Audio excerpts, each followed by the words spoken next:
दोस्तों नमस्कार। आप सभी को जय ज्योति जय भीम। आज महात्मा फुले साहब का परिनिर्वाण दिवस है। आप सभी के माध्यम से इस देश के तमाम जन आंदोलनों के साथियों की तरफ से महात्मा फुले साहब को हम नमन करते हैं। और जिस तरीके से महात्मा फुले साहब ने इस देश के तमाम गरीब वंचित वर्ग के लोगों के लिए, कमेरा जाति के लोगों के लिए, दलित पिछड़ों के लिए, शूद्र अतिसूद के लिए, महिला मुक्ति के लिए जो संघर्ष किया, उस संघर्ष को आगे बढ़ाने के लिए हम प्रतिबद्ध हैं। और ये संकल्प भी हम लेते हैं कि उस संघर्ष को जीवन पर्यंत आगे बढ़ाने का काम करेंगे। और आज का दिन इस विशेष तौर पर हमें मनाना चाहिए कि आज भी हम सभी लोग ये संकल्प लें, आप भी ये संकल्प लें कि महात्मा फुले साहब के संघर्ष को हम आगे बढ़ाने का काम करेंगे। महात्मा फुले साहब के संघर्ष को जिस तरीके से आज के दिन 1890 में उनका परिनिर्वाण हुआ, उसके बाद उनके संघर्ष को अकेले जो है सावित्रीबाई फुले ने आगे बढ़ाया। उसके बाद उस संघर्ष का दायित्व जो है बढ़ाने का छत्रपति साहू जी महाराज ने निभाया। उसके बाद बाबा साहब ने उस संघर्ष को आगे बढ़ाया, मानवर काशीराम साहब ने उनके बाद आगे बढ़ाया।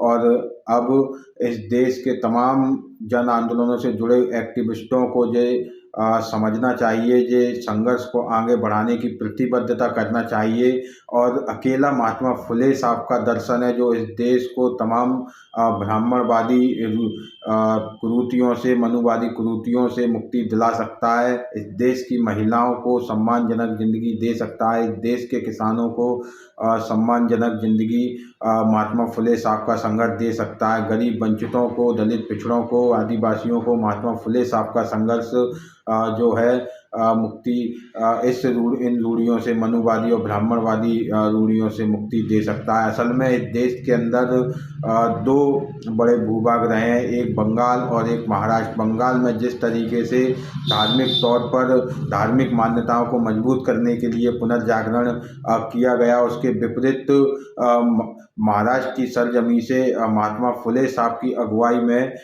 जो है सामाजिक तौर पर इस मनुवादी और इस ब्राह्मणवादी ब्राह्मणवादी उससे व्यवस्था से मुक्ति पाने के लिए पुनर्जागरण की व्यवस्था जो चलाई गई, और वो व्यवस्था जो है इस देश के तमाम दलित, वंचित, गरीब, पिछड़े, कमेरा लोगों की मुक्ति के लिए थी, महिलाओं की मुक्ति के लिए थी, अच्छी शिक्षा के लिए थी, किसानों के उद्धार के लिए थी।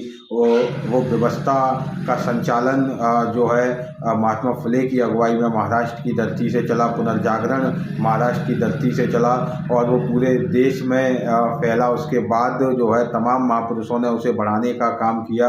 आप और हम जानते हैं कि महात्मा फुले जो है किस तरीके से उन्हें स्कूल से दबाव बनाकर, उनके पिता पर दबाव बनाकर उन्हें स्कूल से निकाला गया।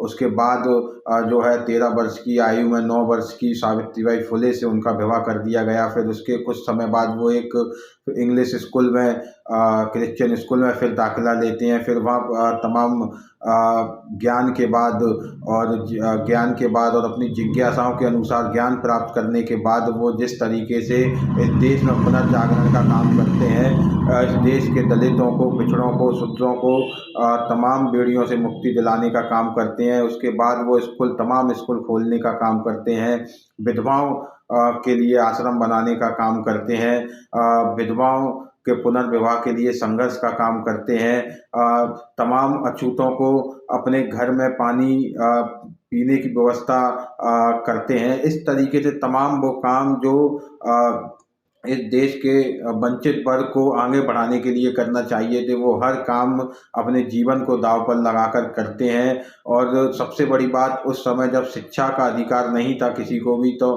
तब वो अपनी वाइफ को शिक्षित कर कर इस शिक्षा के अधिकार को सभी लोगों तक पहुंचाने का काम करते हैं। तो उस संघर्ष को आपका और हमारा ये दायित्व है कि उस संघर्ष को आगे बढ़ाने का हम काम करें। और जो महात्मा फुले, राष्ट्रपिता महात्मा फुले को सच्ची श्रद्धांजलि जभी होगी जब हम उस संघर्ष को ईमानदारी से उनके पद चिन्हों पर चलते हुए आगे बढ़ाने का काम करेंगे। और इसी के साथ आप सभी के तरफ से, जन आंदोलन के जुड़े साथियों की तरफ से, तमाम सोशल जस्टिस एक्टिविस्टों की तरफ से एक बार फिर महात्मा फुले साहब को कोटि कोटि नमन।